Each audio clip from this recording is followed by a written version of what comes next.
Hi, I am Grandpa Kim, the storyteller. The story today is Clunker and the Stranger. It was a nice sunny day, and instead of playing in the backyard, Abby wanted to play in the front of the house, as she has done on many occasions. Our court is very safe, and Abby quite often goes and plays with the neighbour's kid in the court, and usually one of us watches them. But this day, when I was watching Abby and Jock, the kid from next door, the phone rang, and as in the past, I didn't think twice. I just went inside to get the phone. Well, after a few moments, Clunker started making a mighty noise, and there was a scream, and then a screeching of tyres. I ran out to see a car heading down the road at high speed. I looked to where Abby and Jock were playing, and there was no Abby. My heart fell as I ran onto the road, watching the car disappear down the road. Clunker was still making a racket, trying to get my attention, and as I looked over towards him, I saw Abby lying there with blood all around her. Clunker was standing on her in defence of his little friend.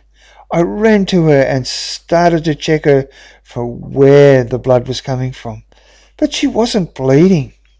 So where did the blood come from? Abby was unconscious, but why?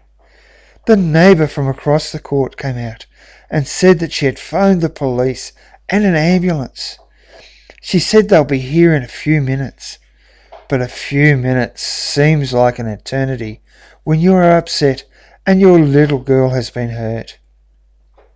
I looked up at her holding my little girl, tears streaming down my face. She tried to calm me, but it wasn't working very well. And then the ambulance arrived, and the paramedics checked Abby. They said, it seems, that she had only been knocked out in the struggle, and all they could find was a bump on her head. But they needed to take her to hospital to make sure.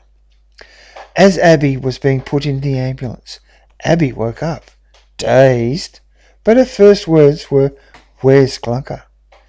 Clunker flew onto the stretcher where Abby was patting him. He seemed to know that she was going to be okay, and flew off. The paramedics, very surprised at this. They had never seen a kookaburra act like this.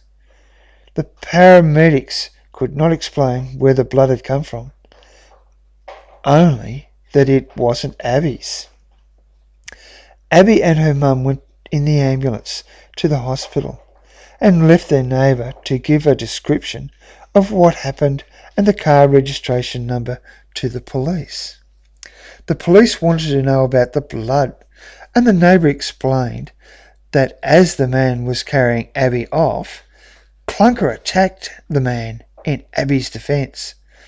Clunker seemed to take a part of the man's ear, and when the blood started, the man dropped Abby to hold his ear, and when Abby fell and landed on the ground, she didn't move.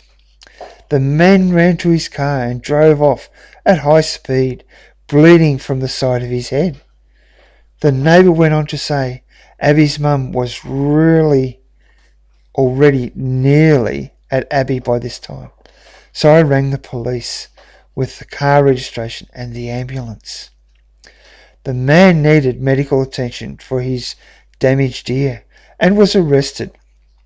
Abby's mum and the police decided that would be a really good idea for the police to give a talk on stranger danger at Abby's kinder, to see how prepared the kinder kids and their mums were.